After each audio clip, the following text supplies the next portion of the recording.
Hello, I'm just some ghoul, and this is my channel, and in this video I wanted to talk about the worst parts about my trip to Japan. I made a video talking about how my anxiety affected my vacation, linked in the card above, and people always ask me what my favorite part was about being in Japan, but I'm a negative Nancy, so I wanted to talk a bit about the worst part.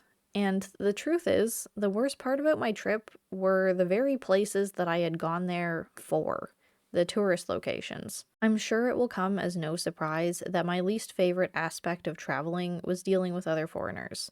Because I hate people. Duh. And those traveling to Japan from other countries were the least well behaved, from the airports to the tourist destinations. In contrast, the politeness of the Japanese people were a breath of fresh air, which of course made it harder to come back to North America and immediately be met with people acting a fool, being inconsiderate, and not rearing their children. Yet I digress. What I wanted to talk about more specifically was going to the touristy destinations while in Japan. We went close to peak season, although we missed the fall colors, so I expected it to be crowded, but I didn't expect not to be able to move. Everyone always talks about Kyoto as a beautiful destination, but I really had a hard time enjoying it. I believe my worst experience was the winding road up to Fushimi Inari Taisha, a paved street lined with stores, and it was so packed with people that every step that we took was only a couple inches at a time, and we'd constantly come to a standstill because people would point at something or lose someone, and a whole group of people would just stop dead in the way of everyone else, holding up literally hundreds of other people that are just trying to get to the goddamn top and see the shrines. Of course, it thinned out at the top once people could spread out a bit, but then it turned into a competition to see who could get the best photo with the least amount of other people in it. At the shrine itself, there were Japanese people as much as there were tourists, dressed up in kimonos and looking for a traditional photo. Which, like, I get it if it's a rite of passage or something, but I also don't get it because you're never going to get the photo that you want. There's hundreds of thousands of other people all clamoring to get the same thing in the exact same spot. Maybe it's just me, but I'd much rather have a photo that isn't exactly the same as everyone else's. Doesn't that make it mean less? Maybe to some people it makes it mean more, because tradition, but it also just made the experience feel like a checkbox rather than an experience. It's a shame that so many of the shrine areas ended up feeling consumerized.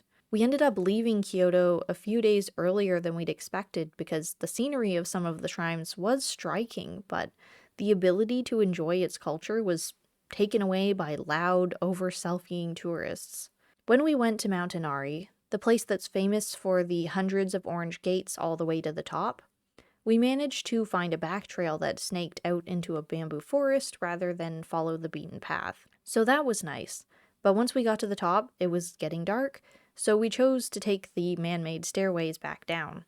And we ran into the same problem, except people were actually like getting irritated that they weren't getting their photo of the empty orange pathway or a clean shot of themselves in it, which for someone with anxiety, it felt like if I didn't stop and wait for them to take their photo, I was being the asshole. But I can't stop several hundred times.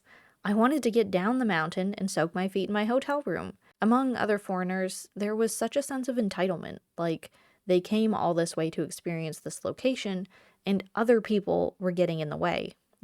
Existing. Not like we're all here for the same thing. It boggles me that people feel like they deserve special treatment, and they're not just one of the other 1,000 people that walked that shrine that day alone already.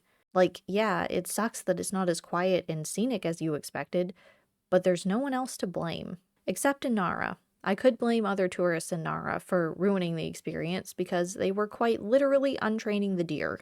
Nara's main attraction are deer which bow to receive food. It took us a while to find a deer that was compliant and would bow because so many of the rest of them had learned that they don't have to.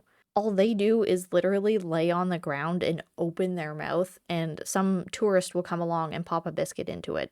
So, if you're like me, you might not enjoy any of the proclaimed best tourist spots in Japan, because the other tourists might ruin it for you.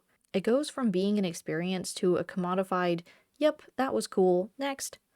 I enjoyed all of the places off of the expected paths way more than the biggest, bestest shrines and attractions. So keep that in mind if you're planning on going to Japan anywhere near peak season. If people are an issue for you, either hold off or go somewhere that the majority of everyone else isn't. And that's my monthly rant about how much I dislike human beings. I don't know what you want from me. I'm a ghoul. I eat people. I'm sure I'll find something else to complain about the human race in the next month. So until then, bye.